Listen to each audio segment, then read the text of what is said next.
Great conversation now with the CEO of Matson Money. Mark Matson joins us via Zoom. How are you doing on this Monday morning, sir? I'm doing great, getting the year started with some energy and passion here. Starting out with your show. And thank you so much for doing that. And it seems like a lot of people are getting energized about maybe the potential of better financial security going forward. And right now, as it sits on the 6th day of the 25th, 2025, how are we feeling? How are you feeling personally about this year? Well, I'm feeling great about this year, and I'm feeling great about the next 4 years, quite frankly.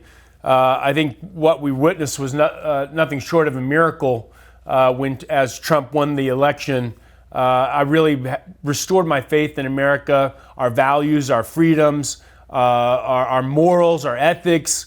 I think a lot of folks in the financial industry like myself are very positive, feeling great that this country can really make a good turnaround after the last 4 years of devastation. Well, and on top of that, Mark, President Trump has outlined a plan to stabilize prices, restore purchasing power. And from your perspective, how do these policies align with the financial strategies that you advocate for and talk about all the time? Well, one of the things we always talk about is our equities. Equities are the greatest wealth creation tool known to mankind. Historically, large stocks have averaged about 10% per year. Small stocks have been in the ballpark of 12%. Small value stocks in the ballpark of 14%. So historically, equities, owning stocks, not only in the United States, but also globally, is one of the ways that people can fulfill their American dream. And Trump is very pro equities, very pro free markets. Look, it's not just what he's getting ready to do. For example, hold on to the tax cuts that most people got in 2017. You have to admit what he's going to prevent. You had proposals for tax rates to go away, the tax benefits. You had people wanting to do away with the state tax benefits. You wanted people to, Harris wanted to take taxes, capital gains taxes, make them ordinary taxes. It was even the idea of floating a wealth tax on capital gains you hadn't even made yet was floated. This would have been devastation for the economy. Inflation would have continued to spiral out of control. Jobs would have been lost.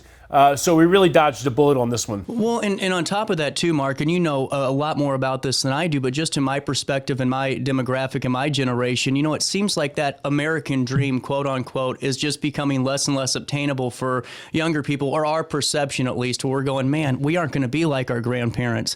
How can you see some of these policies starting to maybe energize my group of young Americans that are ready to tackle that dream?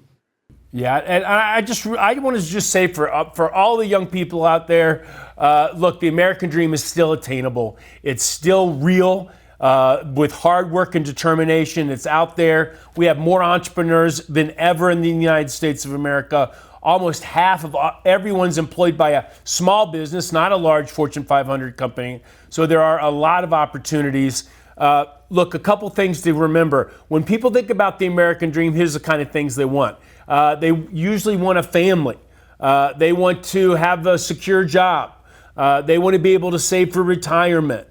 They want home ownership. And all of those things were getting harder. Inflation took off like crazy. I've been asked, well, was inflation transitory? Inflation is never transitory, meaning it's only temporary, because it's permanent. Once it's in there, it doesn't go back down. So these prices are up 30, 40, 50% in some areas over the last 4 years. That has to come down. Interest rates for mortgages has to come down. More high-paying jobs where people can work to create enough wealth and prosperity for their dreams. People have to start investing again. A lot of people were taking money out of their 401ks just to live off of. And now we have to start getting back to hard work, saving 10 to 15% of your money every year, investing in equities long-term for young people, having an emergency fund.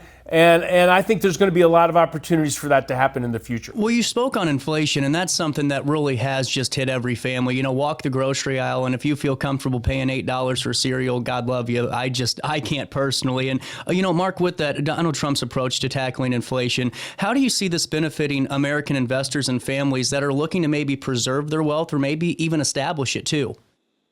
Yeah, inflation is a real killer. It's an economic killer. Look, what most people don't understand is inflation is a form of taxation. And it's regressive, which means that the people that make the least amount of money get hit hardest by inflation. You know, if you're making $10 million a year, you can only eat so many cheeseburgers, right? And maybe your property, your real estate, and your business might be going up in value. But if you're in the lower middle class or in poverty, these inflationary taxes on energy, on food, these are a form of taxation, and they need to be brought down. Dr. Art Laffer, who won the Presidential Medal of Freedom from Donald Trump, was on our academic board. And inflation is really, really simple. You have too much money chasing too few goods. So you have to reduce government spending. You have to let people have more of their own money to buy products and services. That means tax reductions. And you got to open up free markets, and you have to reduce the very, very high cost of natural gas, natural energy, because if you don't, those things drive everything. They don't just drive your car. They drive manufacturing of your cell phone and your glasses and your clothing, and energy affects everything, and those prices have got to come down to get inflation under control. Well, and you know, on top of that too, you know, with the economy where it is and where inflation being at the pace it's at, there's also this talk that Donald Trump's had about maybe expanding career opportunities. We've had that national conversation. You know, the visa argument was coming into play, but I wanted to ask about this emphasis on expanding career opportunities, because I think that goes hand in hand to maybe how an American can start tackling some of these rising costs and these gotcha bills, is what I call them. You know, the ghost fees that are always there. How can families leverage these pathways to, you know, prosperity and really just long-term financial support in terms of what the president's proposing, President-elect's proposing? Yeah, when you look at some of his proposals, number one, he wants to keep the tax cuts of 2017. If it's a corporation and they're manufacturing goods in the United States, he wants to drop their income taxes to 15%. He wants to take 21 to 20% for normal corporations. He wants to give a $5,000 tax credit for children in the family. So there's a lot of very pro things. You're going to get to keep more of your money under this administration than you would have. That's very pro growth here for you. But I think the key thing here is mindset. Okay. Yeah, the mindset. People always say, "What's the best investment?" I always say, "Well, your best investment is investing in yourself." And they say, "Well, how do I get started?" And I to many people's surprise, I say, "Start at the bottom." Look, if you don't have a lot of experience, if you don't have a lot of money, if you have a lot of debt from student, start at the bottom and work harder than the next guy. Work harder than the person next to you. Show up early. Work late. If you work for an entrepreneur, they're going to notice, they're going to see, they're going to give you more opportunities, they're going to give you raises, they're going to give you more training and education, and that is very much available in the United States and America. We have so much opportunities for someone who's willing to work hard, that has grit, that's willing to outwork the next person, and don't sit in your home in your basement on your computer. Go to the office so your boss can see your face. Do yourself a big favor. Don't ghost yourself and hide out at home. Get to work. Well, and I wanted to follow up on that. I think that point is so vitally important for so many people, because I'm like the outlier in my generation. I feel like the old guy that's yelling at everybody saying, let's get up and let's go. How important is it for us to get the stick out, and all proper ways to say this, but quote unquote, let's get the stick out and let's get to work? Because I think a lot of this in my generation is this kind of woe is me mentality that's not getting us anywhere. Brother, you just nailed it 100%. In the book that I just wrote called Experiencing the American Dream, I talk about mindsets and how critical they are. They're screens by the way that you see the world. And my grandfather, who got us out of the hills and hollers of West Virginia, but never got us out of poverty, he had a mindset about the world. Money's evil. Money's hard to get. He was a victim. He saw himself as a victim. He saw himself as entitled to money he didn't create. In this victim mentality is the absolute destroyer of your American dream. I call it a money demon. On the other hand, my father had this view of the world where if you add enough value to other people, if you serve other people, if you ask, what can I do to bring value to them instead of what can I get for free? then you have a whole different way of seeing the world, a way of freedom, a way of capitalism, of free markets, hard work, entrepreneurism, individuality versus entitlement and a victimhood. And those two different ways of seeing the world will, in a large capacity, determine whether or not you have your American dream or you become an American victim of entitlement and the liberal way of looking at the world. Look, liberals don't want success. They want people to fail, because if they fail, you got to stay committed to getting the government handouts. Well, and I'm just, to follow up on that, I've given a couple of speeches around the region here too, and I just hope people are listening to me for my generation and listen to what you just had to say, because we have to grab the ball eventually and put it in our hands and let's start moving forward. And on top of that all too, I think that's why, and you've got a sense on this by talking to so many people and your finger on the pulse, but it's not really, to me, for my generation, wasn't the policies of Donald Trump, it was the attitude for so many of my generation that kind of gravitated towards him. And is that something that you're seeing too, was just maybe this, let's get back to let's get back to working hard and going back to what we used to do? Yeah, I heard recently they were talking about the two world leaders. They were talking about Hitler and they were talking about Churchill. And one thing was that Hitler had people believe that he could do anything. Churchill had people believing they could do anything. And I think under a Trump presidency, if you start to have a more optimistic outlook, if you start to look for those opportunities, the problem isn't unemployment. The problem is that people won't go to work. There's over 6 million jobs that are available, that are open, that people won't take.